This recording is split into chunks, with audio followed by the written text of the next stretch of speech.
I don't know about you, but I've never been to a liquor museum before, and I found one in Dublin, here in Kingsbridge Station. Every museum has its curator, and this one too. The curator here is Timmy Byrne, and he's waiting downstairs to meet me, so let's go down.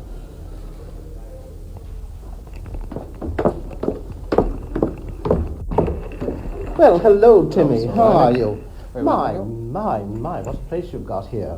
How many bottles are here? About 600. Where did you get them all, yourself? Oh no, we've been collecting them now since 1958.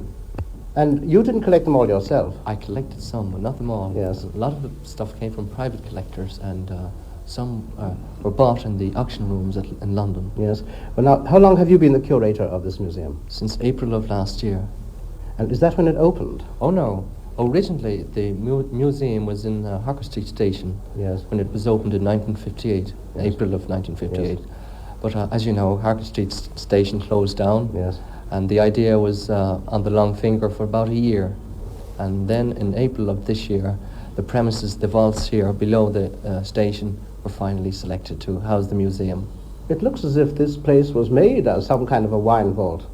Well, there are a few modifications here and there. Yes. It's been sealed off. Yes. Because these vaults extend about 300 or 400 yards from where we're standing. Mm-hmm. Well, we couldn't possibly have enough bottles to fill 300 or 400 yards of vaults. No, I can imagine. But we're exactly under the bar at the moment, aren't we? We are, yes. But in Yes. time we will extend. Yes. Well, what is your favourite bottle? What is your prize bottle? Well, there's a bottle of Courvoisier dated Yes. 1811, which we have here. That's 4 years before the Battle of Waterloo. That's quite No- right around that time. Napoleon might have touched Yes. it. It's commonly known as Napoleon brandy, Courvoisier, as you Timmy, know. show it to me. Where is it? Yes, indeed I will.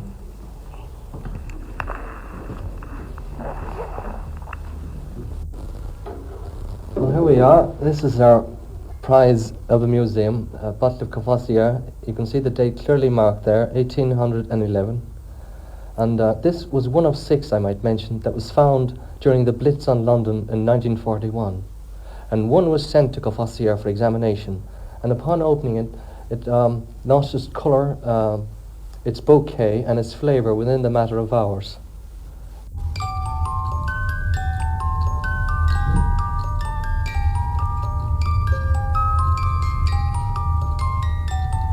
Well, this can't boast any history like the Courvoisier Cassidy of Monasterban whiskey, but it has the unusual feature of the ballerina dancing in it. It's quite conventional, but the kiddies are always quite amused when they come down here and see this sort of thing.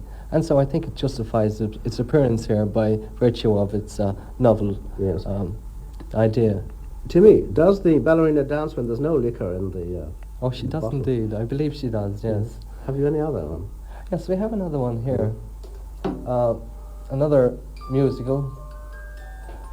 Oh, she's dancing again. She likes it. Well, I just... Yes. No. Yeah. She's a type of ballerina that likes to dance. Yes. Now here's another unusual one, a musical. This is some kind of a... oh, it's a gambling Yes, thing. it is. Mixture of roulette and what quite. have you. It's Oh. a fortune-telling sort of thing. You wind it up and the arrow moves around and it stops at a particular number or dice or whatever it is. However, I'm no fortune teller, so I have to leave it at that. It's a form of alcoholic roulette. Absolutely. Oh. Don't look now, Timmy, but there's a monkey climbing up this bottle. Yes, that's a bottle of German wine, often being the German for monkey. And each Affenthaler Berwijn, they have this particular monkey embossed on the bottle. It So put me now- off, I'm afraid, Timmy. Absolutely. But I don't agree with the monkey on it because, you know, you'd probably, with one over the age, you'd more than likely think you were somewhere else. Now, what's this lantern-like thing? Yes, well, that lantern is composed of 4 triangular-shaped bottles with different liqueurs, and it has lots of character. And if I can't show you because it's held together by the top here. I see. But nevertheless, there's a very unusual feature about it. I see you have 3 different kinds of liquor in it, or 3 or 4, is it? 4 different Yes, types, yes, 4 different types. Yes. This particular decanter here has a dice. You know, you see the card Yes, I see, indeed. king, Yes. queen, and knave. Yes, I can see the place where the liquor goes in, too. Quite so. Well, these books here, I see they're called The Spirit of Ireland, of Scotland, of England, and so on. Well, that type of decanter was very popular in the early 19th century.